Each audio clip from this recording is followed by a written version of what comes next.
Okay, so here we have the Quinteros, game yeah. with Quinteros.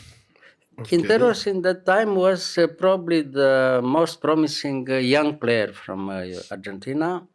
Of course, they had their grandmasters, Naidorf, Pano, and others. And Quinteros was probably the youngest hope of the Argentinian chess. He became actually international master during the big tournament from 1970. And his decisive game was one of the decisive games was against me. He had to make draw and become, the norm. I mean, he had the norm afterwards. Get the norm, yes. Well, it was a very nice game, and finally he drew the game, and he became international master. Afterwards, by playing very well in some other strong tournaments, he became international grandmaster, and now we met during the big Clarin tournament in 1979. And the game was very instructive because he played the King's Indian against my Zemish. You remember? Your Zemish, favorite. yes, my Yes. favorite. Yeah. So Your specialty, actually. yes. So now after e4, he castle. Here is very good move, bishop e3 instead of f3. If you played immediately f3 after c5, black has good chances to equalize. You know? And now after bishop e3, he plays the same d6 and now f3, and we have the Zemish, of course, f3. So okay, after a6, queen d2, and now instead of the normal variation, I mean the alternative knight c6, he played c6. In this move order, now it's not very good to try to castle long king side, and you have to castle the other side, the queen side. And the game would be very sharp, you see. So, castle, and now b5. But why is not good to castle? Well, it's too long. I mean, white has to play to- very quickly, very quick. The move order is like this, move by move. The initiative is very important in this kind of position. So in order to keep the initiative, you need to what did castle he long. play? b5 he played. Yes, no? he played Yeah. b5. Yeah, okay. Now I played bishop h6. And okay, right now the position is very unclear. After bishop h6, if he takes immediately in h6, is clearly better for white. And now after knight bd7, white has time to push the next moves. They push immediately the pawn. So I took in g7, he took, and now e5. Now it's clear, he has only two moves. Taking in e5 is bad, of course, because he's pinned, no? Yes, and lose the He queen. has to move the knight in e8 or in g8. In e8 is a little bit too slow because after knight e8, h4, white has already very strong attacking chances. Comes very quickly against the kings. So knight g8 is probably the best defense. And now I play the move f4. You have to move f4 because afterwards you have to, to play your pieces from f1 and from g1. For the moment, the whole flank is there. h1, g1, f1. You have to move the pieces. Yeah. So f4 is very good move. And now home analysis in that time, black tries to equalize very quickly, by trading a few pieces. So I took in c4, knight b6, bishop d3, the best move, because if you move to e2, for instance, yes, he can take in e5, and if you take immediately with d pawn, he has time to trade queens, and the advantage for white is, not so big.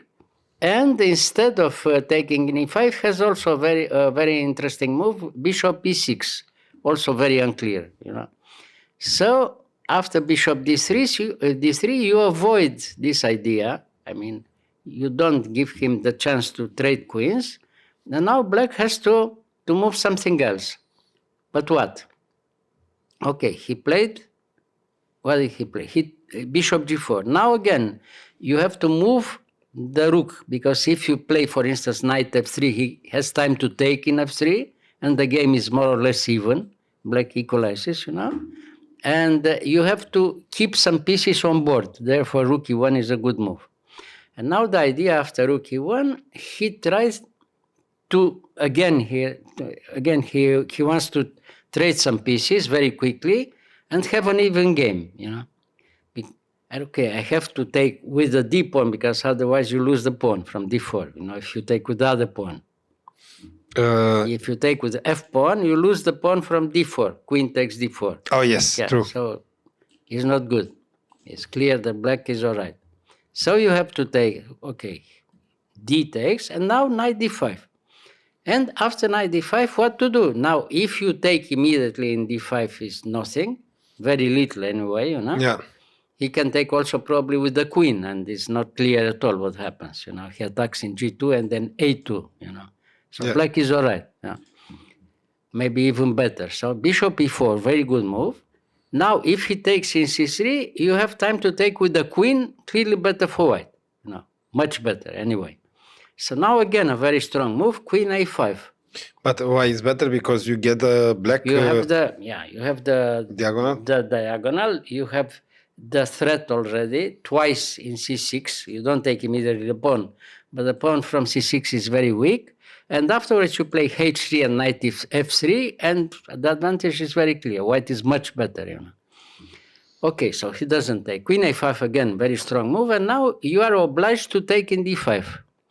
Okay, you took in white took in d5, but now he has time to trade queens. Yes. And if you trade queens, the possibility to win is very small because you don't have the possibility to take the pawn immediately in d5. This is the problem. Why not? Because you lose the bishop after rook d8. Yeah. If the bishop is attacked, and you don't have the possibility to defend the bishop. So if he takes here and you take the pawn, then rook d8. No, rook d8. Get rook d8 and finished. You lose the bishop. Yeah. So you have to move back the bishop. This is the problem. Okay, he could trade the queens, and now you have here he proposed draw, and I refused, thinking that I have a better chance in some endgame later on. We'll see the endgame is coming, you know. But anyway, the advantage is small. It's small, very, very little. If you look at the accepting a draw is okay here. Is actually well, but white is a little bit better. But you have to calculate why. The advantage is small, but you think on every possibility for an end game later on. You see. Okay. Why is an end game is good? If you arrive to put a knight, the knight from g1. Yes. If the knight from g1 arrives in d4, then you have a very good end game. Anyway, knight end game or rook and knight end game. We'll see the game later on. Okay. So finally, later on, everything is almost forced, you see. So rook b8, very active, b3, of course, and now a5. Even now, it seems that black is all right. You know, he threatens already a4, and he could be even better now. So, okay, now h3, very important move. Now he wants to eliminate the bishop from d3, which was a good defensive piece. And he has some initiative, if you look at the position, on the queen side. Yeah. So, okay, now you take there, he takes, and finally we can play our knight from g1 to e2. He has time to play a4, of course, no? And now knight d4. Okay, now everything is all right. White is better, and black has some problems. Why? Because later on in the endgame, we have the free pawn from b3, and we attack with tempo the pawn from f5. The pawn is weak, and we are clearly better here.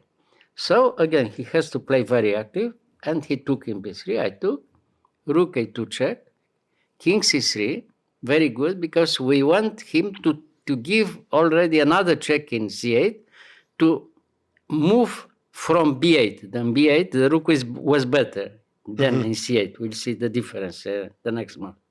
So now king d3. Now, of course, if he took in g2, was clearly better for white. We had time to play rook g1. He had to trade a rook, and then we take back the pawn from f5, and any endgame is almost winning for white, you know.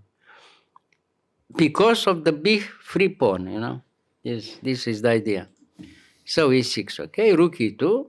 Now has to take. We take back. Knight e7. Now we see why it was so important. If the rook was in b8, yes, we didn't have the possibility to play immediately rook c1, trying to to trade rooks. We want to trade rooks if possible. So now after knight e7, we played. No, here was. Now we played rook king d2. Yeah. Yes. And now we wanted to play rook c1. We played rook c1 anyway, but instead of playing rook a8, he could play knight c6, and after knight c6, we had time to play rook c1. Much better endgame. Yeah. Okay, and now he made a mistake. It was time trouble for both, for him and for me. And he wanted to eliminate as many pieces as possible. He took in c2, but that was a decisive mistake because the knight endgame is completely winning for white right now, you see.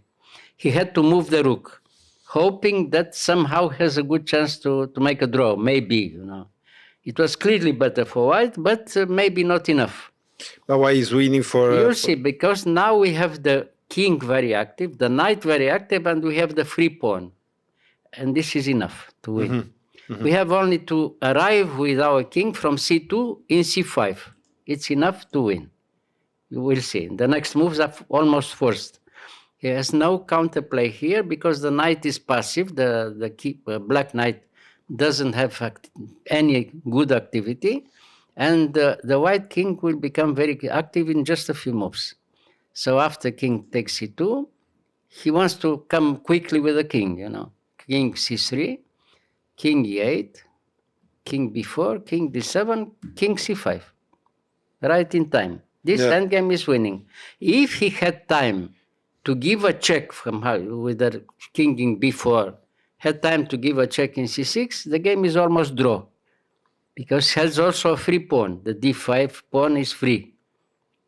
But here, the pawn is blocked, and we have a free pawn. And any endgame is winning for white. To give you a check and exchange... Well, if he had time. Yes, exchange the but knight. He doesn't have time. This is the problem. Yeah. If he could trade the knight, it was probably a good chance to draw. But he has no time to trade knights, and therefore white is winning in any position here. It will be Zugzwang later on.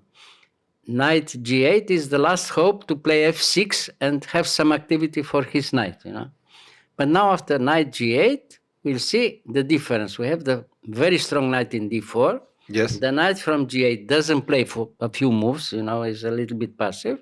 And we have time to advance our pawn, So b4. So f6, of course. Knight c6. To arrive with the knight in e5. He has to take now in e5. So knight e5 check, king c7, and b5. And this is decisive advantage. Knight f6, of course. He has to play knight f6, no? He resigned. He resigned because he has no counterplay at all. The idea is, after knight f6, for instance, Yes. Yeah, we play b6 immediately, and that wins. b6, king b7, and king d6. And we win anyway, and any endgame is winning, you see. Now we take there and it's finished. If we take one of the pawns, is completely winning. Now he has to play knight h5, the only move.